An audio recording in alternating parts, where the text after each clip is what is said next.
Thank you, Mr. President. I would like to thank the SRSG for his briefing and assure him of India's full support.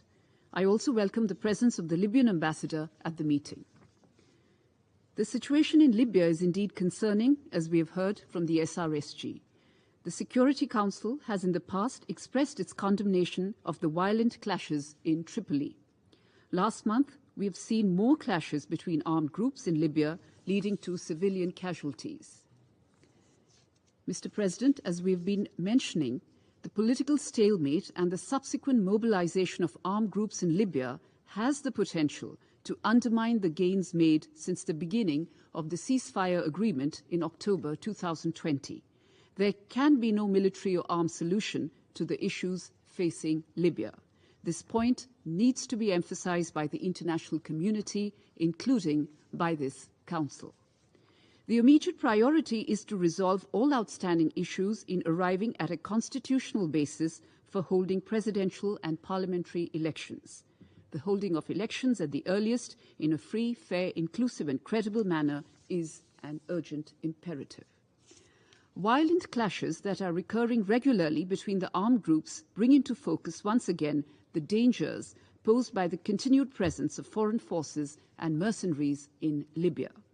Their presence in Libya is a violation of the Libyan ceasefire agreement of 2020 that I have referred to earlier and goes against the pronouncements of the Security Council. Violations of Council resolutions, especially its provisions on the arms embargo, are continuing with blatant disregard for peace and stability in Libya and the region. I would like to reiterate what the UN panel of experts of the Libya Sanctions Committee in their recent report have categorically pointed out, and I quote, "The remainder of the training provided by Turkey to the Government of National Unity affiliated forces is military or naval in nature and thus a violation of paragraph 9 of UN Security Council Resolution 1970 of 2011, unquote.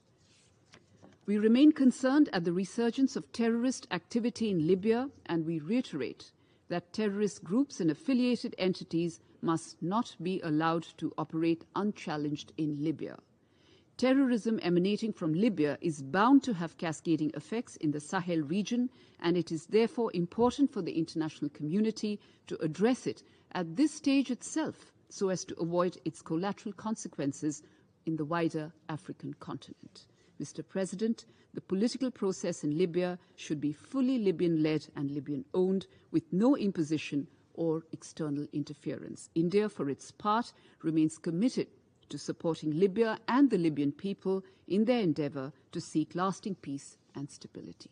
Thank you.